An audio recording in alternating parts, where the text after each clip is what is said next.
When I think of Strummin' with the Devil and I look back 10 years to the time when we were making the record and about to embark on recording, I think that all of us felt without a doubt that this would be one of the most important records that we've done on our label. I went to Nashville to attend the sessions with John Jorgensen producing and the band he put together, and what a band that was. Brad Davis on guitar, John on guitar, and John played mandolin and some lead guitar. Brad Davis on lead and rhythm guitar. Scott Vestal on 5-string banjo. Rob Ikes on dobro. That's right, Rob Stuart Duncan on fiddle. Stuart Duncan on fiddle, and just an incredible band. And I will not forget being at Masterphonics, and John, we'd had dinner the night before, and John, of course, had worked up his arrangements for Jump and for Jamie's Crying. And when we got to the studio next day, musicians are arriving and they prepare to do, a so-called run-through. And I tell you, that run-through, that first run-through, cold, was, I just knew it all, how this was going to have the magic. Something was going to be great with this level of musicians involved. Some point in the session, I remember stepping out into the parking lot and giving Lisa here a call to report back to her. And I remember exactly, was so happy to call her and tell her how things were going so well from my perspective. And she would soon receive those tracks and share them with her brother. Yeah, I shared the tracks with my brother. I was nervous about it because I wanted him to like it.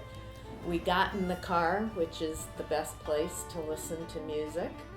And we were driving. I remember the street. I remember lots of trees with the sun coming through and the music starting, and it was very quiet.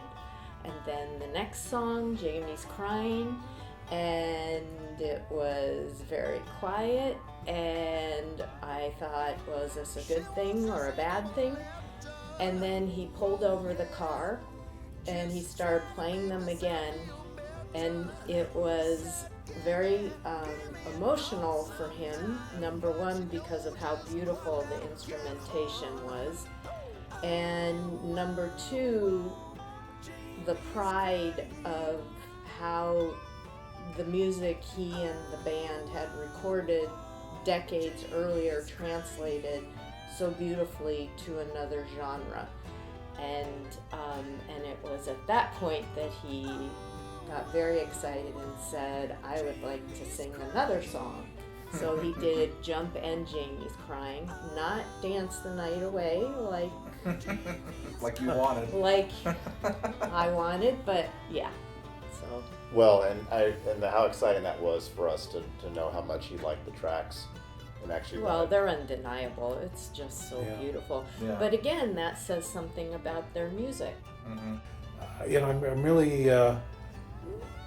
really impressed by the way bands like Blue Highway and Mountain Heart and everybody was able to I'm not going to say, expand the bluegrass attitude, because there's a lot of stuff on that record. Bluegrass tends to be very picky and very trilly, when it's with the mandolins and stuff. And they were actually able to get a lot of really interesting sounds that had sustain to them, sustain that you don't normally find in bluegrass. I was very new to bluegrass at that time, and so to hear those renditions, I thought it was the first time I ever really sat and paid attention, and the musicianship was so beautiful to me. And the what you're saying, the different sounds that each group, each artist brought was really beautiful. What an interesting project for these bluegrass musicians to have to translate songs also that were that were to a great degree built around a very specific and very powerful rock guitar sound, the so-called Brown sound, through a bunch of Marshall stacks and so on and so forth. But like you say, wow, what a great approach he used to that. Lisa, so was Jump, is it a favorite of your brother's? Is that, what was his thinking? Because it was his choice to do that. It was one, his right? choice, Yeah, right? I think because it was commercially Right. one of the favorites, Right. one of the biggest songs, and it's, you know, it's a song they always play, and Totally. people identify them with it, and it's a celebration, it's a little bit of an anthem.